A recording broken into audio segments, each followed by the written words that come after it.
Que tal, como están? Benvidos a unha nova entrevista no noso Preguntoiro. Continuamos falando cos representantes políticos de Santiago sobre a actualidade na cidade e hoxe tócanos conversar co alcalde, con Martiño Noriega, que nos acompaña aquí no plató. Martiño, benvido, moi boas. Hola, moi boas.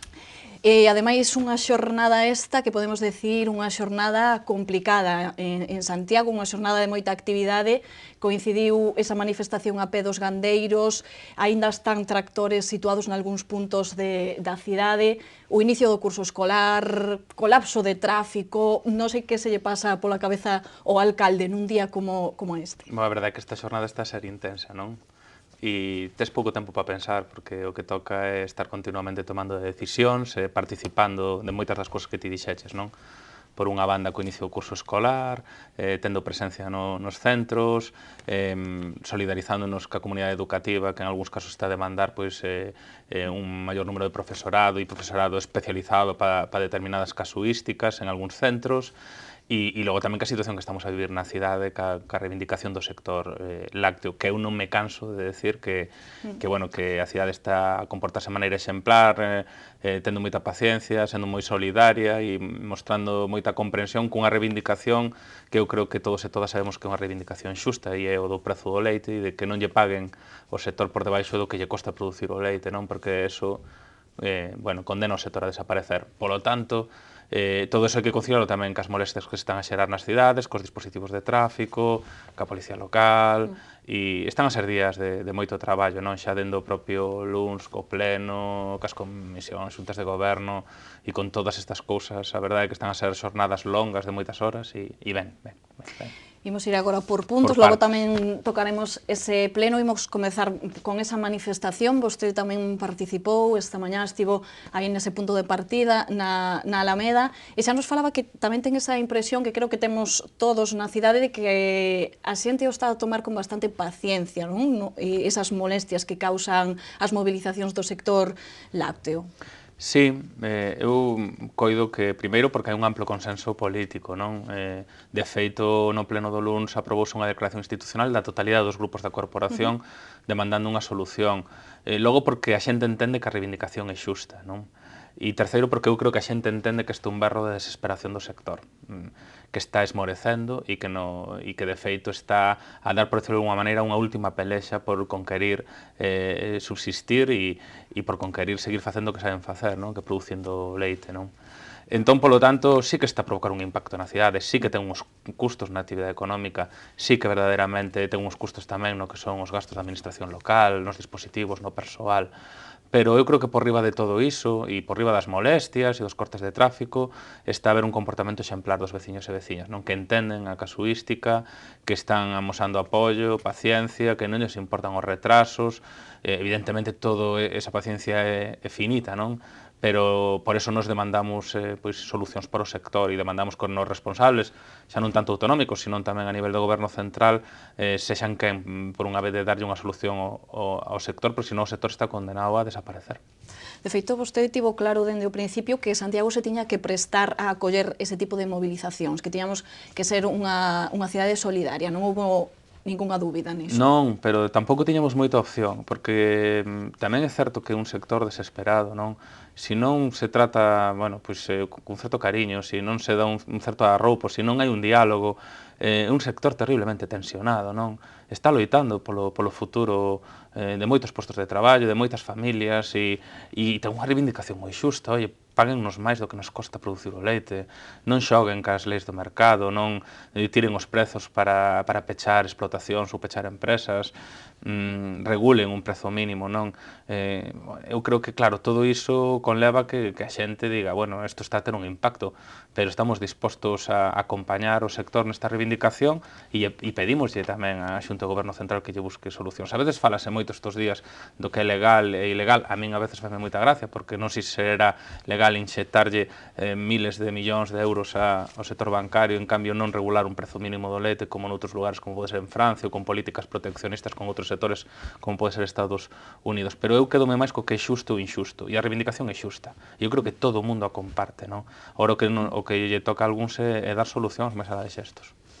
Falamos moito estes días do que acabamos de dicir agora tamén, de que son unhas mobilizacións que acolle esta cidade, que causan molestias aos cidadáns de Compostela, pero vostede tamén destacaba ao longo desta semana un punto importante, que non só acollemos as reivindicacións do sector lácteo, senón que somos parte implicada, porque Santiago tamén ten unha parte importante de rural. Sí, porque a xente ás veces esquece de que nós seguramente sexamos un dos concellos do país que máis rural ten, non? Estamos a falar dun concello, como é, por exemplo, Compostela, 220 km, con moitísimas parroquias no rural, non? E según datos do Instituto Galego de Estatística, en 2013-2014, máis de 100 explotacións lácteas, non? Eu estes días preguntábame, porque esos datos non están actualizados, cantas quedarán agora? Porque é certo que todos os días pecha algunha, non? Pero sí que tamén hai un componente rural, non? E de veciños e de parroquias, e a maiores non é un problema da cidade, nin do noso rural, é un problema do conxunto do país. En Lugo está a pasar o mesmo, o sector está facendo unha última chamada, non? E eu creo que o que pide é de xustiza, non? E se os gobernos non son capaces de solucionarlo, tamén, ao millor, nós, dende as institucións, incluso os propios veciños e veciñas como consumidores, temos que empezar a cumplir con unha serie de cuestións, non? Como a que repartían hoxe productores de Mazaricos, decían o leite por debaixo de 56 céntimos é un roubo para o sector, porque eso significa que eso non cubre o custo de producirlo, están xogando co mercado. Pois ao mellor como consumidores, ainda que nos vayan ao peto, tamén temos que empezar a facer unha rede solidaria que lle diga a industria e o mercado non todo vale, aquí non todo vale, porque nós queremos seguir tendo estas explotacións e isto tamén é riqueza para o país. Pois imos deixar xa estas reivindicacións do sector lácteo porque temos máis temas que tratar, por exemplo, que dicíamos ao comezo da entrevista, ese inicio do curso escolar que tamén se ve un pouco complicado, máis que nada polo tráfico, coa chegada dos pais a levar os nenos aos centros escolares, a chegada dos autobuses, pero no que en si o inicio do curso, sen maiores problemas en principio, excepto no colexio de Vite, que si fixeron unha concentración os pais e as nais por falta de persoal. Sí, vostedes, non sei dende o Concello que poderían facer. Nos ali estivemos, non, nesa movilización, estivo o concelleiro Xanduro acompañando os pais e as nais. A reivindicación é xusta, estáse a demandar algo obxectivo como é un maior número de profesorado e sobre todo un profesorado que atenda determinadas situacións especiais que se está dando a nivel de discapacidade de determinados alumnos e que nestes momentos non teñen verdadeiramente quen cubra esas prazas, non? Polo tanto, que pode facer un concello? Pois pode presionar, pode reivindicar, pode acompañar a comunidade educativa e pode facer unha labor eso de apoio ao que son as reivindicacións por un ensino público, que no fondo é o ensino que temos e o ensino que queremos reivindicar, non? E logo no demais, bueno, pois cumplir co noso cometido. Este verán executáronse obras de mantemento dos centros, as competencias das obras estructurais e da Consellería, pero de mantemento ordinario e do Concello, máis de 200.000 euros, intentar acondicionar os pequenos desperfectos e o deterioro de moitos dos centros, e intentar, bueno, reivindicar ese ensino público que no fondo é un corrector de desigualdades sociais e é do que nos sentimos orgullosos na cidade.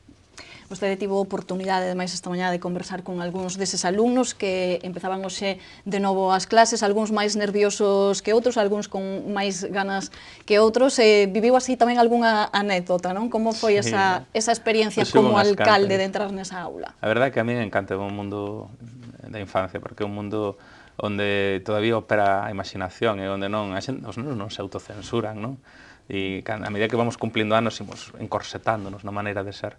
Pero ben, foi moi agradable, non? Estivemos no Reina Fabiola, estivemos con moitos dos nenos polo patio, estivemos polo gimnasio que estivemos acondicionando durante este verán e logo nunha das aulas, non? E unha anécdota, pois, que unha das rapazas nos preguntaba a min ao Concello de Educación que vestimos con gorra, con barba, a pesar de que temos diferencia de idade, preguntábanos se viñamos de incógnito, se estábamos de alguna maneira agochándonos, non?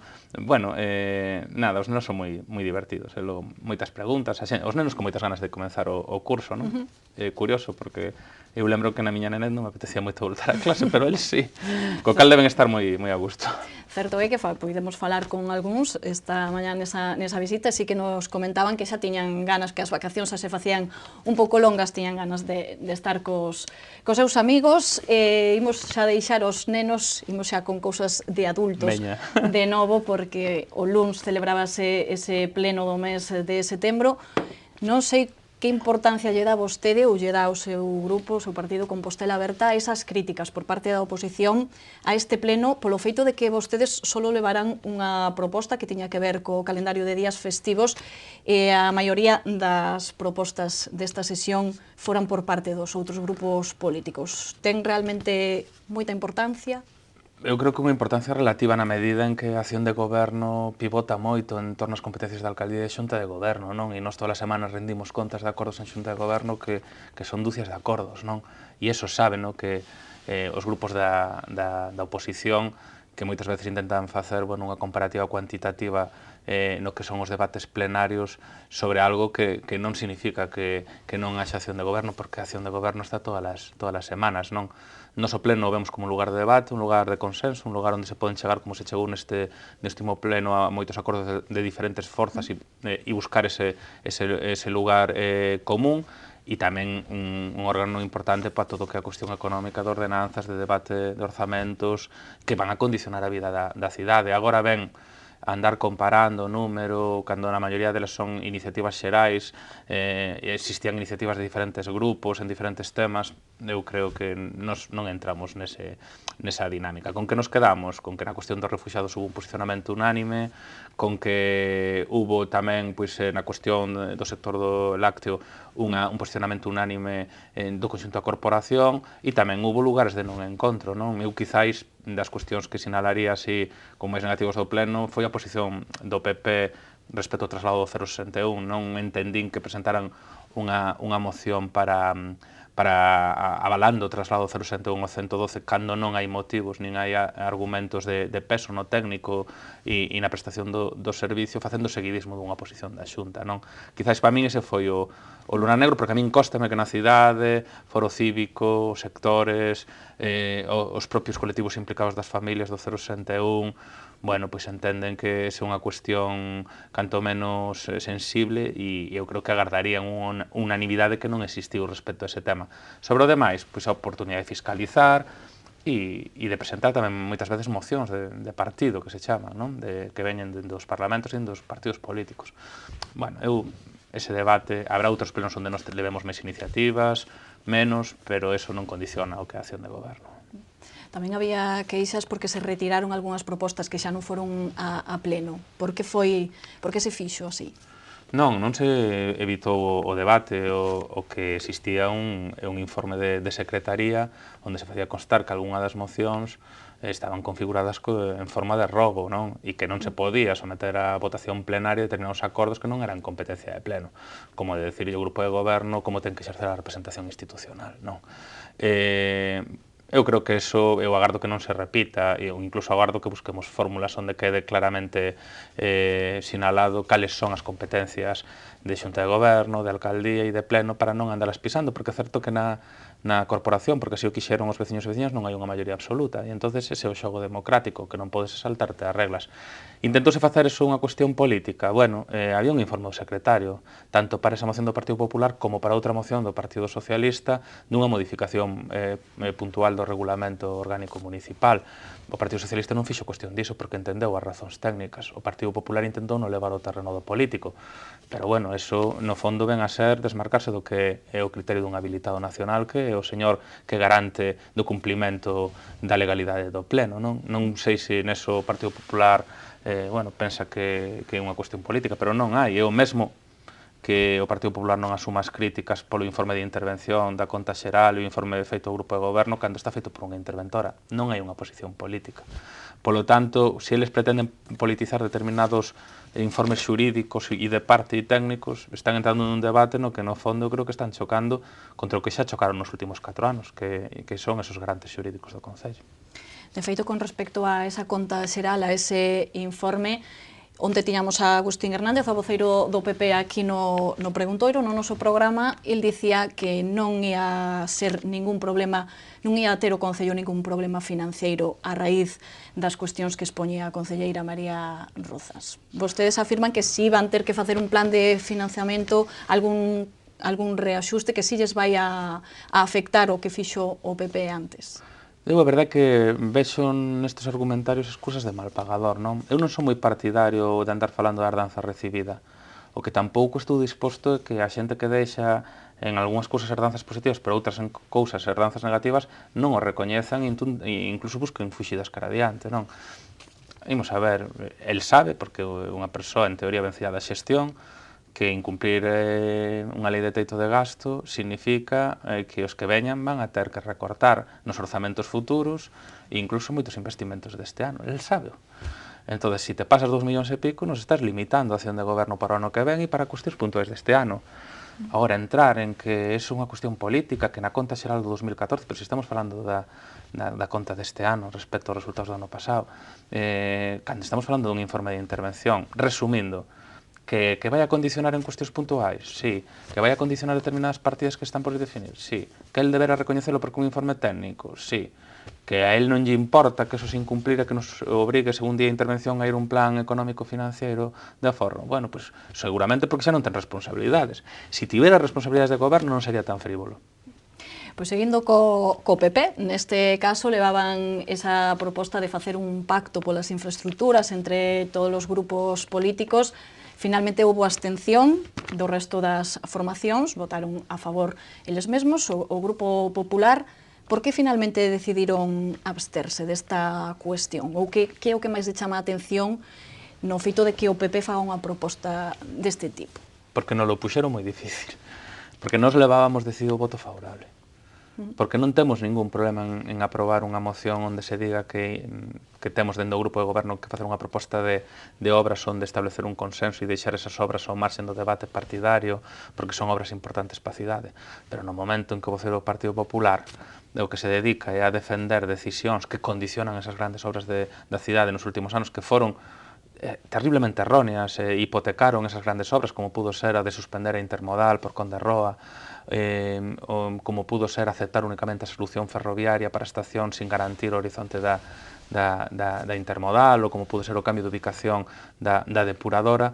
Claro, está sacando peto sobre cuestións no que o resto dos grupos sabemos que houve, polo menos, decisións que condicionan a día de hoxe a posibilidade de ter esas grandes infraestructuras. E logo tamén pola agresividade, xa non tanto co grupo de goberno, sino co resto dos grupos, co BNG, co PSOE, acusando o PSOE de estar en camiño da extinción. Quero decir, se ti levas unha moción e queres consensuala, o que non tes que ser primeiro sacar peito con erros evidentes e logo ser agresivo por resto das forzas. Eu creo que bastante xenerosos fomos todos, porque sí que hai vontade, creo, e expresase nas xuntas de portavoces, de falar das grandes infraestructuras, de consensualas, de diálogo. Eu reúnome moitas veces con eles e hai esa vontade.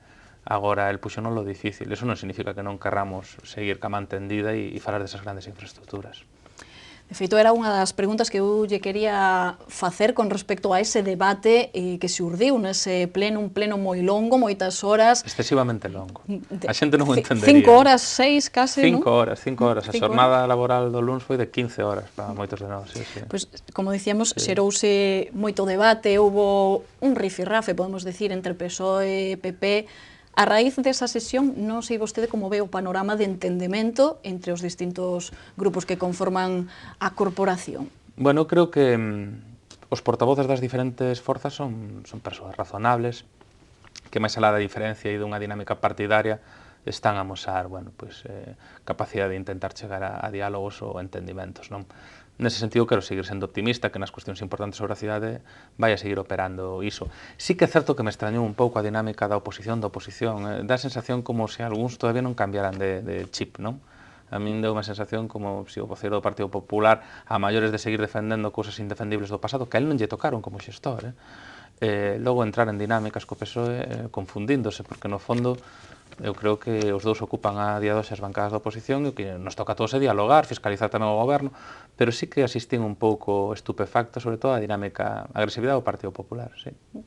Pois xa para ir rematando un último asunto que propoñía Rubén Celo, voceiro do BNG esta mañá. El propón que se volva a retomar esa idea de facer a comisión de estudo da mobilidade en Santiago, unha idea que xa xurdiu no 2011 pero que non chegou a poñerse en marcha. Non sei se vostede sería da opinión de que si xurda finalmente. Bueno, a nos non está pedindo que resucitemos a todo o que non se resucitou estes últimos anos, non? Temos vontade de reactivar aquelas iniciativas que pagaron a pena. De todas maneiras, en cuestión de mobilidade, vai haber unhas xornadas nas vindeiras semanas para falar de mobilidade. Está encargado un plan específico de mobilidade e cóstame que dende a área de mobilidade, dende TUSA e dende o departamento de Jorge Duarte estás a traballar sobre unha cuestión que para nós é importante. Que iso podes enriquecer con reactivación de outras iniciativas. Non hai problema por compartir ese espazo co resto dos grupos. De feito, na maioría dos órganos de representación, coido que hagas en Merca Galicia, que por estatutos non poden estar todos os grupos, están presentes todos. E vai haber a posibilidade, polo menos, de falar dese tipo de cuestións. Pero máis alá desa proposta, é o que comentaba antes da acción de goberno. Claro, nos no día a día, na xunta de goberno, en contratación, en decisións de alcaldía, estáse traballando, con cada esas cuestións sí que estamos traballando, claro. Bueno, pois agora sempre minto un pouco, nunca é a última pregunta, esta agora sí, máis que unha pregunta é un apuntamento. Tivo vostede estes días moitas reunións, moitas xuntanzas con diversas entidades, non sei se son un pouco primeiras tomas de contacto, non? Pero non sei con que obxectivo concreto está vostede a ter estas charlas.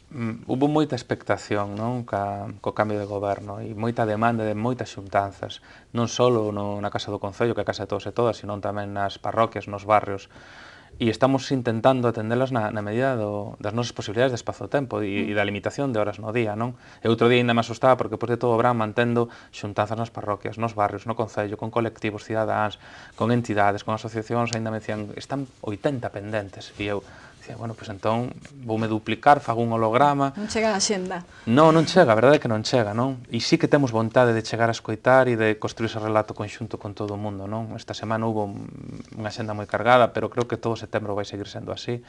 E aínda que algunhas semanas do verán daba a sensación de que non, porque como se o mundo parara, non seguíamos tendo esas xuntanzas no Concello, non? Hai que compartir experiencias, reivindicaciones, problemáticas cos empresarios, co colectivo das discapacidades, con xente vencellada, bueno, pois a imaxe internacional das cidades. Bueno, hai moito traballo por facer e a solución non só as vamos a ter dentro do goberno, sino tamén escoitando moito a xente e a xente que sabe dos diferentes problemas. Pois agora sí, quedamos por rematada a entrevista. Martiño, agradecerlle que estivera aquí con nosco, graciñas. Un placer, sí. Nos volveremos con máis entrevistas xa o vindeiro luns. Graciñas por atendernos.